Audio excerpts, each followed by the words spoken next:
الحمدللہ رب العالمین والصلاة والسلام علی اشرف الانبیاء والمرسلین وعن ابن عباس رضی اللہ تعالی عنہما قال قال رسول اللہ صلی اللہ علیہ وآلہ وسلم اذا دبغ الإهاب فقد طہر اخرجہ مسلم وعند الاربعۃ ایما إهاب دبغ۔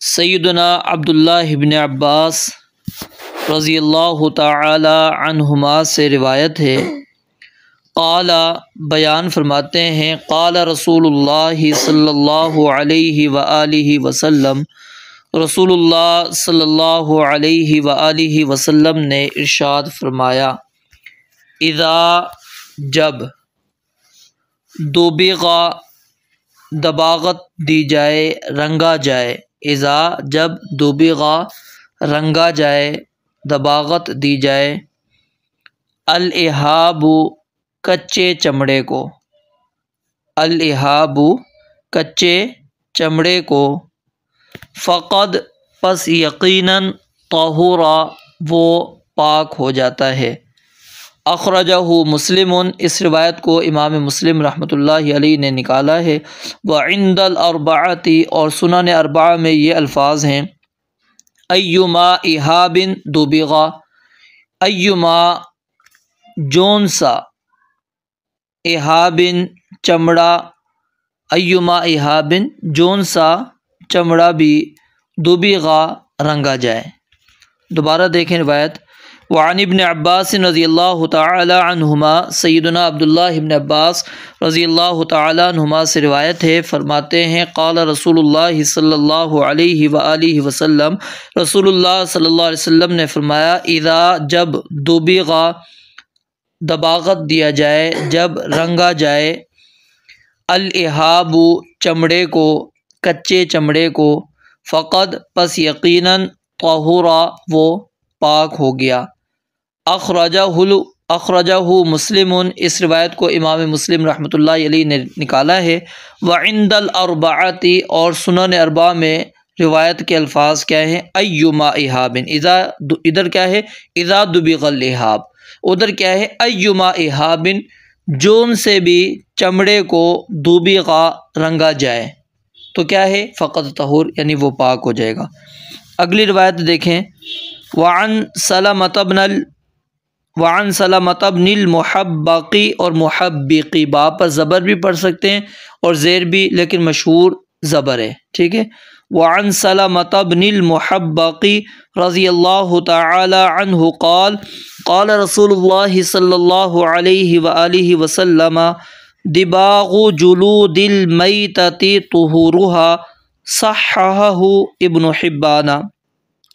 سلمہ بن محبق یا محبق، لیکن زیادہ معروف کیا ہے، زبر کے ساتھ، میں نے آپ کو بتایا محبق محدثین کے نزدیک جو ہے وہ زبر کے ساتھ ہے۔ ان کی کنیت کیا تھی، ابو سنان ان کی کنیت تھی، اور یہ بصری صحابہ اکرام میں ان کا شمار ہوتا ہے، اور حذیل بن مدرکہ بن الیاس کی طرف منسوب ہونے کی وجہ سے یہ حذلی کہلاتے ہیں، اور جنگ حنین میں تھے، جب انہیں ان کے بیٹے سنان کی پیدائش کی خوشخبری دی گئی تو انہوں نے فرمایا، جو تیر میں رسول اللہ صلی اللہ علیہ وسلم کے دفاع میں چلاتا تھا اس کی خوشی میں مجھے میرے بیٹے کی بشارت سے زیادہ ہے، اور ان سے جو ہے حسن بصری رحمۃ اللہ علیہ نے حدیثیں روایت کی، اور 12 ان سے روایتیں آتی ہیں، 12 روایتیں ان سے آتی ہیں۔ تو سلمہ بن محبق رضی اللہ تعالی عنہ سے روایت ہے، قال فرماتے ہیں، قال رسول اللہ صلی اللہ علیہ وآلہ وسلم، رسول اللہ صلی اللہ علیہ وآلہ وسلم نے ارشاد فرمایا، دباغ پیچھے ہم نے پڑھا دوبغا، ٹھیک ہے، اسی سے یہ اسی مادے سے، دباغ رنگنا جلود المیتۃ، جلود کہتے ہیں چمڑے کو، إهاب پیچھے لفظ پڑھا آپ نے پچھلی حدیث کے اندر، ٹھیک ہے، ادھر بھی ترجمہ ہم نے کیا چمڑا، لیکن وہاں پر مراد کیا تھا، کچا چمڑا، ٹھیک ہے، اور جلود سے مراد کیا ہے؟ جلد کہتے ہیں عام چمڑے کو، عام جو چمڑا ہوتا ہے اس کو کہا جاتا ہے۔ دباغ رنگنا جلود المیتتی مردار کے چمڑے کو، طہورھا ان کی طہارت اور پاکیزگی ہے۔ دباغ جلود المیتتی طہورھا، مردہ جانوروں کے چمڑوں کو رنگنا ہی کیا ہے؟ ان کی طہارت ہے، ان کی پاکیزگی ہے۔ اس کو امام ابن حبان رحمۃ اللہ علیہ نے صحیح قرار دیا ہے۔ اگلی روایت دیکھیں، وعن میمونۃ رضی اللہ تعالی عنہا قالت مر النبی صلی اللہ علیہ وآلہ وسلم بشاة یجرونها فقال لو اخذتم اہابها فقالوا انها میتۃ فقال یطہرها الماء والقرض، اخرجہ ابو داود والنسائی۔ سیدہ میمونہ رضی اللہ تعالیٰ عنہ، ان کا تعارف پہلے آپ پڑھ چکے ہیں، رسول اللہ صلی اللہ علیہ وسلم کی بیوی ہیں، امہات المؤمنین ہیں، ام المؤمنین سیدہ میمونہ رضی اللہ تعالیٰ عنہ سے روایت ہے، قالت فرماتی ہیں، گزرے النبی صلی اللہ علیہ وآلہ وسلم، رسول اللہ صلی اللہ علیہ وآلہ وسلم، بشاتن ایک بکری کے پاس سے، وہ بکری کون سی تھی؟ مردہ تھی۔ مر النبی صلی اللہ علیہ وآلہ وسلم بشاتن، رسول اللہ صلی اللہ علیہ وسلم ایک بکری کے پاس سے گزرے، یجرونہا وہ اس کو گھسیٹ رہے تھے، یجرونا وہ گھسیٹ رہے تھے، ہاں اس بکری کو۔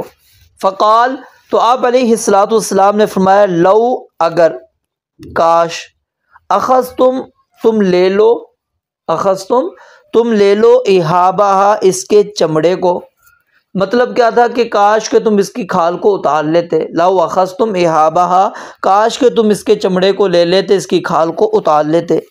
فقالو انہوں نے کہا، صحابہ کرام نے کہا، انہا میتۃ بے شک یہ تو مری ہوئی ہے، یہ تو مردار ہے۔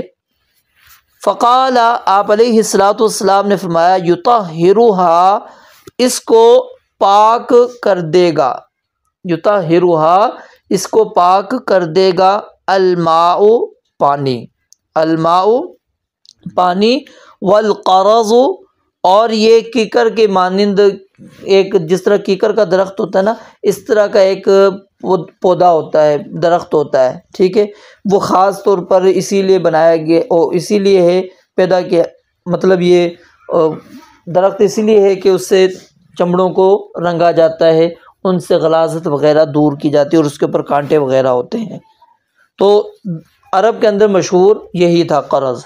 تو والقرض اس لیے اس کا ترجمہ کیا ہے، کیکر کی چھال بھی کر لیا جاتا ہے، کیونکہ اس سے ملتا جلتا یہ پودا ہے، درخت ہے، بذات خود وہ پودا نہیں ہے، کیکر الگ چیز ہے اور یہ ایک الگ ہے۔ یطہرھا پاک کر لے گا اس کو، الماء پانی، والقرض اور کیکر کی چھال جیسا جو پودا ہے۔ اخرجہ ابو داود والنسائی، اس روایت کو امام ابو داود اور امام نسائی رحمۃ اللہ علیہ نے روایت کیا ہے۔ دوبارہ ایک اور مرتبہ دیکھ لیں، میمونہ رضی اللہ تعالیٰ عنہ سے روایت ہے، قالت فرماتی ہیں، مر النبی صلی اللہ علیہ وسلم بشاتن، آپ علیہ الصلوۃ والسلام ایک بکری کے پاس سے گزرے، یجرونہا وہ گھسیٹ رہے تھے اس بکری کو۔ فقال تو آپ علیہ الصلوۃ والسلام نے فرمایا، لو اخذتم اہابہا اگر کاش کہ تم اس کے چمڑے کو لے لیتے، یعنی اس سے تم نفع حاصل کر لیتے، اتار لیتے اس کو۔ فقالو تو انہوں نے کہا، انہا میتۃ یہ مردار ہے، یعنی صحابہ کی نظر میں بھی کیا تھا کہ مردار کو استعمال ہم نہیں کر سکتے۔ فقال تو آپ علیہ الصلوۃ والسلام نے فرمایا، یطہرھا پاک کر دے گا اس کے چمڑے کو، الماء پانی، والقرض اور کیکر کی چھال کی طرح کا جو درخت ہے وہ، اس سے درخت بھی مراد ہے اور اس کے وہ جو ڈنڈی وغیرہ ٹہنیاں وہ بھی مراد ہیں، پتے بھی مراد ہیں۔ اخرجہ ابو داود والنسائی، اس کو امام ابو داود اور امام نسائی رحمۃ اللہ علیہ نے روایت کیا ہے۔ یہ تین ہم نے حدیثیں آج پڑھی ہیں، اور تینوں حدیثوں کے اندر جو مسئلہ بیان ہوا ہے وہ کیا ہے؟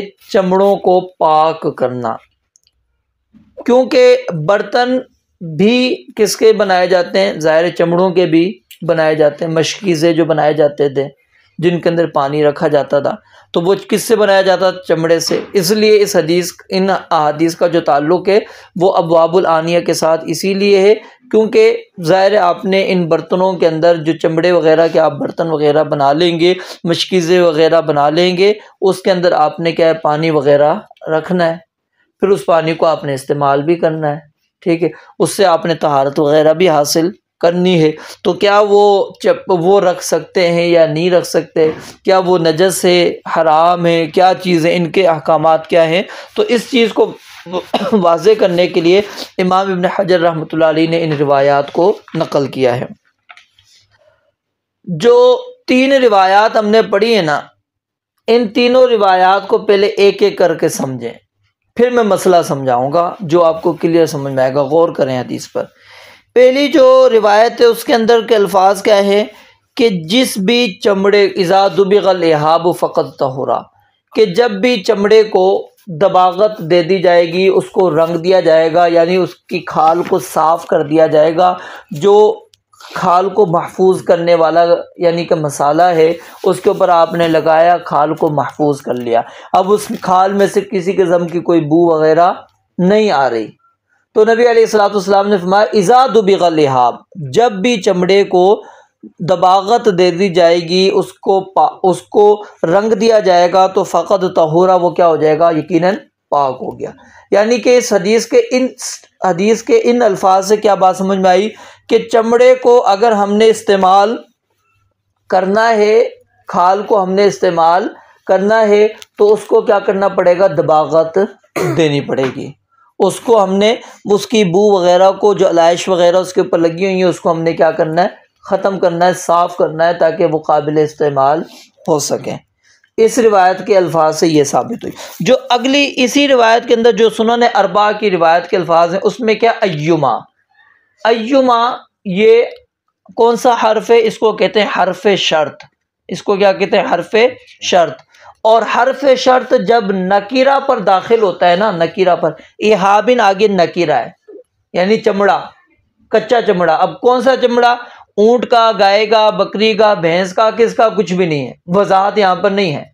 تو شرط جب وہ داخل ہوتا ہے، یعنی حرف شرط جب عموم پر داخل ہوتا ہے تو وہ کس کا فائدہ جب بھی حرف شرط نکرہ پر داخل ہوگا تو وہ عموم کا فائدہ دیتا ہے، یعنی عام ہونے کا۔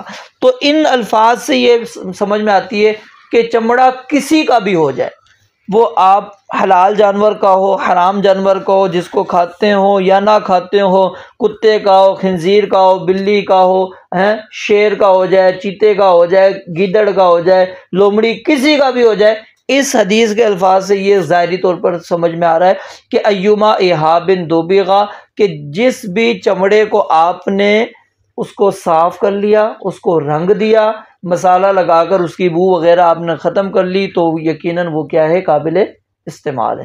دونوں حدیث کے الفاظ سمجھ آ گئے؟ آگے آئیے، یہ میں اس لیے اکیلے سمجھا رہا ہوں تاکہ جو مسئلہ میں آگے سمجھاؤں گا وہ آپ کو کلیئر پھر ہو جائے گا۔ اگلی روایت کے اندر نبی علیہ السلام نے کیا فرمایا؟ جو سلامہ بن محبق سے ہے، اس کے اندر کیا ہے کہ مردار دے، یعنی آپ نے جانور کو ذبح نہیں کیا، جانور کو آپ نے ذبح نہیں کیا، وہ تبھی موت مر گیا، ٹھیک ہے، تو اب اس کے چمڑے کو آپ نے اگر استعمال کرنا ہے تو اس کو بھی کیا ہے؟ جب آپ رنگ دیں گے تو وہ کیا ہو جائے گا؟ پاک ہو جائے گا، اس کا رنگنا ہی اس کو پاک کر دے گا، چاہے اس کو آپ نے بسم اللہ اللہ پڑھ کے ذبح نہیں کیا تھا، وہ مر گیا تھا، تو اس کو آپ استعمال کرنا چاہیں تو استعمال کر سکتے ہیں۔ اس حدیث سے یہ سمجھ میں آئی۔ اگلی روایت جو ہے میمونہ رضی اللہ تعالیٰ عنہ، وہ ایک خاص واقعے کی طرف اشارہ کرتی ہے، اور وہ اشارہ کیا ہے؟ نبی علیہ الصلوۃ والسلام ایک دفعہ گزرے، صحابہ کرام ایک بکری کو گھسیٹ رہے تھے، تو آپ کو غیب کا علم نہیں تھا کہ کیوں گھسیٹا جا رہا ہے اس کو، کیونکہ آپ اگر کو علم ہوتا تو نبی علیہ الصلوۃ والسلام پہلے ہی کہتے کہ تم اس کو مردار سمجھ کے جو گھسیٹ رہے ہو اس سے آپ نفع حاصل کر سکتے ہو، لیکن آپ غیب کا علم نہیں جانتے تھے، آپ گزرے، آپ نے ان کو کہا کاش کہ تم اس کے چمڑے کو اتار لیتے، اس کے چمڑے سے تم فائدہ حاصل کر لیتے۔ اب صحابہ نے فوراً جواب کیا دیا؟ انہا میتۃ، یہ کیا ہے؟ مردار۔ یعنی یہ الفاظ بتلاتے ہیں نبی علیہ الصلوۃ والسلام غیب کا علم نہیں جانتے تھے. اگر جانتے ہوتے تو آپ پہلے ہی صحابہ کو کہتے تھے تم اس کو مردار سمجھ کے پھینک رہے ہو، اس کو پھینکو نہیں، اس کا کیا ہے تم چمڑا استعمال کر سکتے ہو. تو نبی علیہ الصلوۃ والسلام نے دیکھا کہ گھسیٹ کے وہ جا رہے ہیں، تو آپ نے فرمایا کہ کاش کہ تم اس کے چمڑے کو اتار کے اس سے نفع حاصل کر لیتے. باقی گوشت تو ظاہر ہے وہ حلال نہیں ہے. کیوں؟ کیونکہ اس کے اوپر بسم اللہ اللہ اکبر پڑھ کے اس کو ذبح نہیں کیا گیا، وہ تبھی موت مر گیا جانور، اگرچہ معقول اللہ میں اس کا گوشت کھایا جاتا ہے. تو صحابہ کرام نے کہا نہیں یہ تو مردار ہے. تو آپ علیہ الصلوۃ والسلام نے فرمایا یطہرھا الماء والقرض، اس کو اگر آپ دھو لیتے پانی کے ساتھ تو پانی پاک کر دیتا. ایک تو اس سے یہ مسئلہ ثابت ہوا کہ پانی کیا کر دیتا ہے؟ پاک کر لیتا ہے. ٹھیک ہے. اور دوسرا والقرض، قرض سے مراد کیا ہے؟ یعنی یہ وہ جو میں نے آپ کو بتایا کہ درخت ہے، ٹھیک ہے، کیکر کی چھال کی طرح کا، کیکر کی درخت کی طرح. اب اس کی چھال سے اگر تم اس کو صاف کر لو اچھی طرح تو یہ کیا ہے؟ پاک ہو جائے گا، تم اس کو استعمال کر لو. اب یہ مسئلہ سمجھ میں آ گیا. اب تینوں روایات کے اندر سے جو چیز سمجھ میں آ رہی ہے، پہلی روایت کے مطابق کیا ہے کہ جس بھی قسم کا جانور ہے وہ چاہے کھایا جا رہا ہے چاہے نہیں کھایا جا رہا، آپ نے اس کو ذبح کیا ہے یا ذبح نہیں کیا، حلال ہے حرام ہے، ٹھیک ہے، زندہ ہے مردہ ہے، جس کیفیت کا ہے، غیر اللہ کے نام کا ہے، جس کا بھی فلاں کا ہے، ہر چیز اس کے اندر آ جاتی ہے. ٹھیک ہے. جب بھی اس کا چمڑا آپ کو مل جائے گا، آپ اس کو اس طرح صاف کر لیتے ہیں، دباغت دے دیتے ہیں، تو اس حدیث کے الفاظ سے یہی سمجھ میں آتی ہے کہ آپ اس کو کیا کر لیں گے؟ استعمال کر لیں گے. تو کیا واقعی مسئلہ یہ ہے یا نہیں ہے؟ اس میں علماء کا اختلاف ہے، یہ ذرا غور سے سن لیں. تو اس کے اندر امام شافعی رحمۃ اللہ علیہ اور امام نووی رحمۃ اللہ علیہ، ان کا کہنا یہ کہ کتے اور خنزیر کے علاوہ، کتے اور خنزیر کے علاوہ باقی ہر جانور کا چمڑا رنگائی کے بعد کیا ہو جاتا ہے؟ پاک ہو جاتا ہے. کتے کا اس لیے کہہ دیتے ہیں کہ پیچھے آپ نے حدیث بھی پڑھی اور نبی علیہ الصلوۃ والسلام نے اس کے اندر کیا ہے؟ اس کے جراثیم اتنے زیادہ بیان کر دیے کہ جب وہ منہ ڈال دیتا ہے تو اس منہ کے ڈالنے کی وجہ سے آپ علیہ الصلوۃ والسلام نے اس کو کہا کہ جی 7 مرتبہ دھو، اس وقت تک پاک نہیں ہوگا. لہٰذا وہ کہتے ہیں کہ نجاست سے ہی بھرا ہوا. حالانکہ وہاں پر میں نے آپ کو یہ چیز بتلائی تھی کہ نجاست اس کی جو ہے صرف وہ جراثیم کس کے اندر ہے؟ منہ کے اندر ہے. ٹھیک ہے.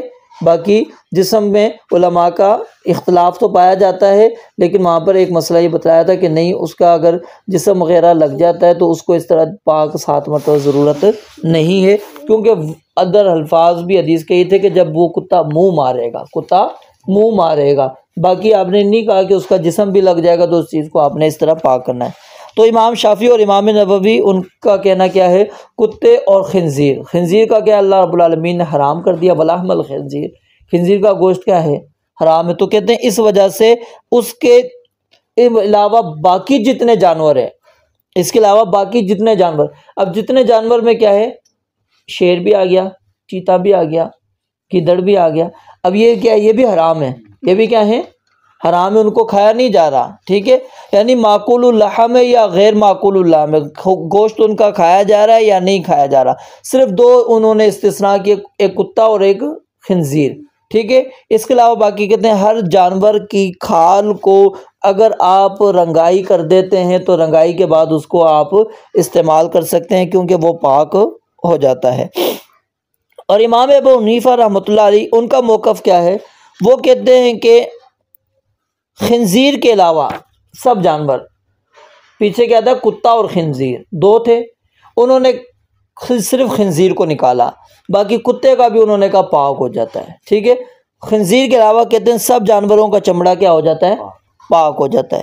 امام احمد رحمۃ اللہ علیہ، ان سے ایک روایت کے مطابق، اور امام مالک رحمۃ اللہ علیہ کی رائے یہ ہے کہ رنگنے سے کوئی بھی چمڑا پاک نہیں ہوگا. یعنی آپ رنگتے ہیں نا، رنگنے سے پاک نہیں ہوتا. ان کے کہنے کا مقصد ہے کہ اصل میں کیا ہوتا ہے، جب آپ نے بسم اللہ اللہ اکبر پڑھ کے آپ نے جانور کو ذبح کیا، پھر ہی جانور آپ کا کیا ہوگا؟ حلال ہوگا، پھر ہی آپ اس کے چمڑے سے فائدہ حاصل کر سکتے ہیں. یہ نہیں ہے کہ آپ جانور کو اٹھائیں اور پھر اس کی کھال کو اتار لیں اور اس کے بعد اس کو رنگائی کر لیں اور اس کے بعد استعمال کر لیں. کہتے ہیں نہیں. ٹھیک ہے.